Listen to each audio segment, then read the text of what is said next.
Welcome back, Nail Queens. Today I want to show you some designs that I did for this ocean beachy mani that I'm really excited about. I love how it turned out. So I want to show you guys how I did these designs. Two of the colors I'm going to be using today are from Ciara's Nail Glitter World, and then one of them is from Revel Nail. So the first thing I'm doing is I'm using this blue and I'm going to ombre it at the free edge tip area of this tip. I am going to be demonstrating all of this stuff today on these jelly tips here as like press-ons per se. So you guys can follow along on this, and if you guys want to create your own press-ons, it's basically just like this. Then I'm going to take this milky white called Caspian Sea. It's from Revel Nail. I'm using this because I don't have a milky white from Ciara's Nail Glitter World.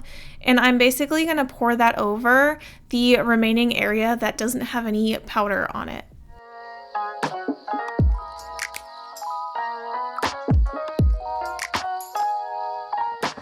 So I'm going to repeat the same steps as before. I'm applying dip powder base bond on the nail.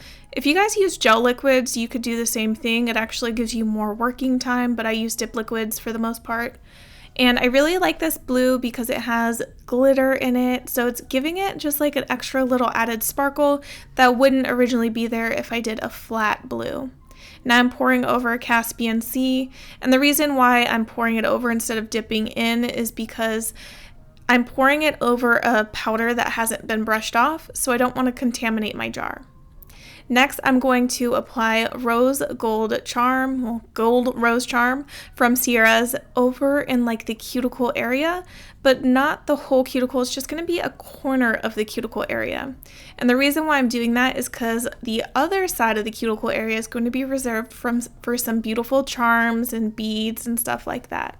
So now I'm going to tap on the blue at the free edge and then pour over the white powder called Caspian Sea over the rest of it. Since Caspian Sea is a milky color, it doesn't cover everything like completely opaque like a stark white would, which is exactly why I chose Caspian Sea. But if you don't have a milky white, all you have to do is mix a white with clear powder to give it some milkiness. So I applied activator after everything was brushed off, and this is what it looks like. And now I'm going to go in and add charms. So I'm going to use this rubber base coat from Painted Desert. You can use any kind of like thicker gel that you have. And I'm going to use that to adhere the charms to the nail. So I'm picking out the seashells and pearls and stuff that I want on this nail. And I picked a variety of things because I didn't want everything to look all the same. So I have a bunch of different like rhinestones and glitter charms that I've collected throughout the years that are perfect for this mani. Applying that thicker rubber base coat towards the upper left area of the nail because that's where I'm going to concentrate and focus the charms.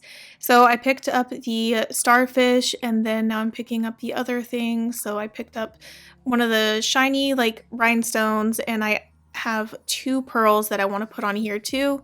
This is kind of a little runny, not super thick, so it's kind of moving from side to side, so I have to readjust everything back more towards the center where I want it, and then hurry up and cure this in my nail lamp for a full 60 seconds.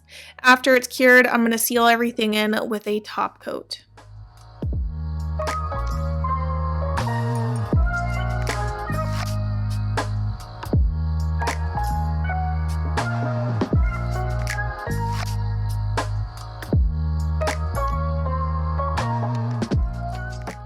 Now the next thing I want to show you is the seashell nail design that I did. I'm going to use this Madame Glam white gel paint over top of two dips of Caspian Sea by Revel Nail. Of course, if you're using all gel, you don't have to use any kind of dip powder. You do this directly over gel, but I decided to apply it over a dip powder, and I applied a gel base coat, cured that, and now I'm using this striping brush from the Painted Desert to apply these lines going from the free edge upwards. I did something similar to this last year or the year before, I can't remember, and I loved how it turned out, but I did it on a different nail shape, so I'm really excited to do this on almond nails because I feel like it really actually literally looks like a seashell. So now that I have basically the lines on, I'm going to extend them a little bit more. I'm going to add some more perfections, trying to make it like go up higher towards the cuticle area because I'm going to be adding some pearls, not real pearls, but like faux pearls at the cuticle area just to give it an extra oomph and pizzazz. It's interesting how much using like gems, rhinestones, and things like that really elevate a manicure. I never really liked rhinestones and gemstones and stuff like that until recently when I noticed how much it actually like completes a design. So what I'm doing is I actually didn't video this, but I applied gel top coat to the entire nail. I just haven't cured it yet. And I'm applying these little pearls that I have here around the cuticle area, just kind of tracing the edges of the seashell, just giving it a nice little wide U shape or like a sideways C, however you want to say it. And I'm trying to figure out how many pearls I need to add, and I think 5 is the perfect number here. And once I have everything situated, then I'm going to cure it in my nail lamp for 60 seconds. And then I'm going to come in and do another thing to really add some dimension to the seashell.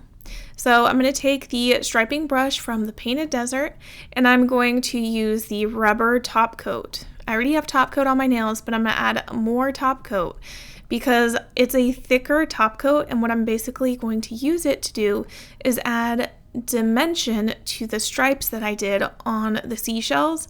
So I'm going to trace all of the white lines with this top coat.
Okay, so now that that's basically done, I need to cure this in my nail lamp for a full 60 seconds. That's the time that I cure all of my gels for, 60 seconds.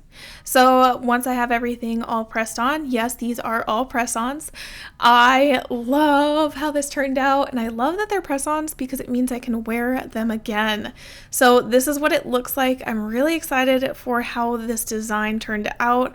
I'm gonna actually include a couple photos here for you guys to see, but if you guys liked this video and you like this tutorial, please let me know. Give this video a thumbs up. That lets me know that you liked this tutorial or this video demonstration. And I will see you guys in the next one. Bye!